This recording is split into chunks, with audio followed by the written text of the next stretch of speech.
안녕하세요, 비트TV입니다. 제가 요새 집중적으로 비트코인이 갖고 있는 프로토콜에 대해서 설명을 하고 있죠. 화폐가 될 수 없다. 자, 여기서부터는 구독자분들에게만 노출이 되는 영상입니다. 구독, 좋아요 좀 눌러주시고요. 비트코인은 상징성의 의미를 갖고 있다. 최초의 자동차와 같은 존재이다. 그리고 XRP는 테슬라와 비슷하다. 최초의 자동차에서 수만 번의 업그레이드를 하게 되면 나오는 게 테슬라. 비트코인이 수만 번 업그레이드를 하게 되면 그 정점의 끝은 XRP라는 이야기를 주구장창했습니다. 그리고 비트코인 백서에 대한 이야기도 여러 번 했었죠. 그리고 비트코인이 갖고 있는 프로토콜 6컴펌 왜 화폐가 될 수 없는지 강조해서 여러분들께 이야기를 했습니다. 그리고 지속되는 거래 대기, 거래 지연, 이게 심각한 문제죠. 비트코인은 1MB짜리 데이터 쪼가리 안에 하나의 블럭이 생성이 돼서 동시간대에 전 세계에서 일어나는 비트코인 거래를 담을 수 있는 데이터 하나가 생성이 되는데 작게는 3분 그리고 길게는 40분, 50분에도 블럭 형성이 됩니다. 그런데 평균적으로 10분이라는 이야기를 많이 하죠. 정확치는 않습니다. 10분이. 그나마 10분에 하나씩 탁탁 블럭이 생성이 된다면 그것 또한 괜찮겠죠. 하지만 그렇지 않습니다. 제가 최근 며칠 동안 이야기했던 비트코인을 처음 바라보고 비트코인의 철학 정도를 이해를 했다면 굉장히 그분들에게는 이슈일 수 있겠죠. 쇼킹할 수 있겠죠. 충분히 지금 전통 금융 시스템이 갖고 있는 문제점들을 비트코인이 해결할 거란 착각을 할 수 있다는 거죠. 제가 6년 전에 느꼈던 신선한 충격들을 지금 시대에 꽤 유명한 인플루언서들이 제가 겪었던 경험들을 하고 있습니다. 그리고 디테일하게 알아보지 않고 수많은 대중들에게 그들의 생각을 노출하고 있죠. 좀 더 알아보고 좀 더 이해하고 비트코인이 과연 어떤 가치일까를 정확히 이야기해야 되는데 수박의 겉핥기식으로 대중들에게 이야기를 하고 있습니다. 그런데 이분들 또한 6개월, 1년 뒤에는 그들의 생각이 바뀔 거라 생각을 합니다. 그래서 비트코인과 XRP를 같은 선상에서 봐야 돼요. 비트코인과 XRP를. 그래야 암호화폐가 이해가 됩니다. 어쨌든 아직 보이지 않은 것을 경험하는 비트코인 네트워크. 제가 최근 여러분들께 이야기했던 내용들을 아주 현란하게 비판적으로 유투데이에서 진정성 있게 쌩까지 않고 노골적으로 이야기하고 있습니다. 비트코인은 결코 화폐가 될 수 없다. 최초의 자동차와 같다. 지금 테슬라의 자동차가 비쌀까요? 아니면 최초의 자동차가 비쌀까요? 최초의 자동차가 더 큰 가치를 갖고 있겠죠. 왜? 최초니까, 시작이니까, 지금의 테슬라를 있게 한 그 근원이기 때문에. 하지만 최초의 자동차를 살 수는 있어도 살 수는 없겠죠. 마찬가지죠. 비트코인도 살 수는 있지만 거래하기란 굉장히 힘들다겠죠. 그런데 어쨌든 갈수록 사람들의 생각들은 사치보다 가치를 더 높게 평가하죠. 먹지도 못하는, 쓰지도 못하는 꽃보다 루이비통 백을 여성분들은 더 원하죠. 최초의 차는 순수할 수 있지만 점점 시대가 디지털로 전환됨에 따라 순수함보다는 실용성을 더 따지겠죠. 이런 관점에서 비트코인과 XRP를 보게 되면 여러분들의 미래가 보입니다. 제가 항상 요새 잘 쓰는 말이 있죠. 저는 여러분들의 미래를 알고 있습니다. 그렇다고 해서 비트코인의 가치가 하락한다는 이야기는 아닙니다. 비트코인 네트워크는 현재 미지의 바다를 항해하고 있다. 극히 드물지만 네트워크에서 블럭 포화 기간이 길어지는 경우가 있다.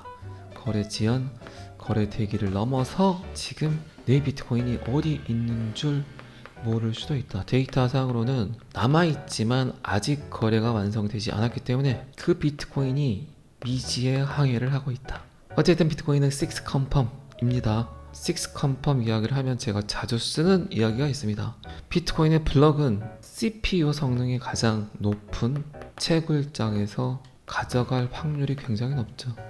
컴퓨터 성능이 높은 채굴장. 그래서 슈퍼컴퓨터 수백 대를 놓고 채굴을 하고 있죠. 그거죠. 경쟁 사회에서 자본력이겠죠. 분명히 컴퓨터 한 대를 가지고 비트코인 채굴을 하는 것보다 어쨌든 64자열의 해시 값을 요 암호를 풀어야 되는데 컴퓨터 성능이 높은 채굴장에서 가져가는 게 거의 당연하겠죠. 하지만 컴퓨터 성능이 떨어진다 그래서 요 블럭 형성을 못하는 건 아니죠. 확률이 낮을 뿐이죠. 자, 어쨌든 비트코인은 블럭이 두 개로 나누어질 수 있습니다. 정상적인 블럭이 계속 이어지고 있는데 어느 순간 블럭이 두 개로 나누어질 수 있다. 충분히 가능하겠죠. 0.1초, 0.5초 차이로 채굴장에서 이 블럭에 대한 암호 값을 풀었다면 충분히 나눠질 수 있겠죠. 그렇죠. 그런데 소비자들은 어떤 블럭이 참 블럭인지를 인지하기가 힘들겠죠. 어쨌든 실시간으로 거래되는 비트코인의 거래 트랜잭션을 기록하는 데이터인데, 심지어 지금 거의 3,600만원짜리 비트코인이 거래가 되는데 수많은 채굴 회사가 있기 때문에 비트코인이 두 개로 나누어질 수 있다. 요렇게, 그리고 요렇게. 그러니까 6 컨펌. 이 블럭이 참인 데이터라고 인정받기 위해서는 6번의 컨펌이 필요하다. 확인이 필요하다. 설사 블럭이 두 개로 나눠지더라도 그 뒤에 5개의 블럭이 어디에 붙는지 확인이 돼야만 요 블럭에 대한 검증이 끝난다. 그러면 이 데이터는 참이겠죠. 여러분들 또 뭐 느끼시겠지만 신뢰할 수 있는 제3자, 중재자 없는 거래에 대한 확인이 그렇게 쉬운 일이 아닙니다. 여러분들이 지금 그 누군가에게 돈을 보냈는데 그분이 돈을 받지 않았다고 할 때 지금 신뢰할 수 있는 제3자가 있잖아요. 은행이라는 신뢰기관이 있죠. 그런데 이 은행이라는 신뢰기관 없이, 중재자 없이 여러분들의 돈을 누군가에게 보냈을 때 그 거래를 확정 짓기가 쉬운 일이 아니에요. 하지만 어쨌든 사토시 나카모토는 요거를 해결을 했고 그 프로토콜 하나가 지금 전 세계를 흔들고 있죠. 어쨌든 이런 형태로 거래가 되기 때문에 거래 지연, 거래 대기 건수가 많아지고 있다. 심지어 멤풀의 데이터에 따르면 45만 8천 개 이상의 거래가 보류 상태에 있다. 멤풀은 뭘까요? 멤풀이란 블록에 들어가지 않은 상태의 트랜잭션이 어떤 공간에 있는 것을 의미한다. 1MB짜리 데이터 안에 전세계 수많은 사람들이 거래를 하는데 이게 거래 지연, 거래 대기 건수가 높아지는 건 당연하겠죠. 요게 꼴보기 싫으니까 거래 속도를 좀 높여보자, 데이터 용량을 좀 높이자. 그래서 나온 게 비트코인 캐시죠. 비트코인의 첫 번째 하드포크. 채굴자 집단에서 반기를 들어 저항 세력들이 나와서 특히 비트메인, 무제한 비트코인의 용량을 늘리자고 해서 하드포크를 한 게 비트코인 캐시. 그리고 비트코인 골드 같은 경우는 개발자 집단에서 반기를 들고 저항, 개겨서 나온 게 비트코인 골드죠. 탈중앙화를 외쳤던 비트코인의 철학과 달리 점점 비트코인 또한 중앙 집중화가 되어간다. 컴퓨터 성능이 높은 소수 채굴자 집단에게 비트코인이 모두 인풋이 되고 있다. 그래선 안 된다. 그렇게 해서 비트코인은 두 번째 하드포크를 합니다. 그리고 비트코인 골드가 나오게 되죠. 자, 어쨌든 지금까지 제가 이야기 드린 내용들을 이해하셨다면 비트코인이 화폐가 될 수 있습니까? 될 수 없습니다. 여러분들이 비트코인을 가지고 마트에 가서 새우깡 하나를 들고 최소 1시간 정도 기다릴 수 있는 여유나 비트코인으로 결제했다는 만족감을 갖고 계신다면 그래도 되겠죠. 하지만 전세계 수많은 사람들은 그 꼴을 보고 있지 못하죠. 지금 그런데 비트코인 결제를 받겠다고 하는 수많은 곳들이 있죠. 그리고 제깍 처리가 됩니다. 이 부분에 대해서도 제가 이야기를 드렸죠. 사토시 나카모토 비트코인 화이트 페이퍼. 나는 중재자 없는 거래의 완성도를 높였다. 그리고 그거를 해결했다. 그런데 그들은 이 6 컨펌을 완벽하게 무시하고 비트코인과 비트코인 사이에 또 다른 에스크로를 걸었죠. 그리고 사토시 나카모토는 이야기합니다. 나는 어쨌든 중재자 없는 거래를 완성시켰다. 하지만 또다시 비트코인과 비트코인 거래에서 중재자가 끼어서 이 일을 하게 된다면 비트코인이 갖고 있는 모든 장점들은 사라지고 만다. 당연하죠. 그러려면 뭐하러 비트코인 거래합니까? 비자 카드, BC 카드, 직불 카드 쓰면 되겠죠. 뭐 한다고 귀찮게 명목 화폐를 비트코인으로 바꿔서. 그리고 또 비트코인과 비트코인 사이에 신뢰할 수 있는 제3자를 걸어서 거래를 합니까? 전혀 의미가 없다는 거죠. 어쨌든 거래의 가장 큰 개념은 중재자가 있냐, 중재자가 있지 않냐, 그게 가장 큰 툴이고 개념이기 때문에. 자, 어쨌든 비트코인이 갖고 있는 이런 문제점들 때문에 거래가 즉시 처리가 되지 않는다. 나의 비트코인이 어디로 갔는지 모르겠다. 블록체인에서 블록은 10분의 주기를 가지고 새로운 블록을 생성하게 되는데, 이때 블록을 생성하기 앞서 아직 블록에 쌓이지 않는, 즉 허공에 있는 트랜잭션은 블록에 포함시키게 된다. 여러분들이 지금 이 시간에 거래를 했다면 아직 거래되지 않은 거래들을 먼저 해결하고 여러분들의 거래가 이루어진다. 또 한 번 비트코인은 그래서 화폐가 될 수 없다. 거래는 가능하지만 전세계 모든 사람들이 쓰기에는 말도 안 되는 짓거리다. 바보들의 행진이다. 자, 어쨌든 거래가 이루어지지 않고 거래되기 전 대기 상태에 있는 비트코인은 거래 수수료가 높은 순서로 멤플에서 빠져나가게 된다. 그래서 갈수록 비트코인의 수수료가 높아지는 이유입니다. 따라서 거래 수수료를 높이면 높일수록 트랜잭션 처리가 빨리 될 것이고, 거래 수수료가 낮은 트랜잭션은 멤플에서 오랫동안 머물 확률이 높아지게 된다. 100개의 비트코인이나 10,000개의 비트코인 거래에서는 돈이 많으니까 수수료를 신경 쓸 필요 없다고 생각할 수도 있지만 0.1개나 0.002개 정도의 아주 작은 규모의 트랜잭션은 오히려 배보다 배꼽이 클 수 있다. 요게 거래의 도구가 될 수 있다고요? 그런 일은 없습니다. 자, 마지막으로 멤플에 대기 중인 트랜잭션이 블록에 담기고 그 트랜잭션을 포함하고 있는 블록이 블록체인에 연결되게 되면 멤플에서 허공에 떠있는 공간에서 이 트랜잭션은 삭제되게 된다.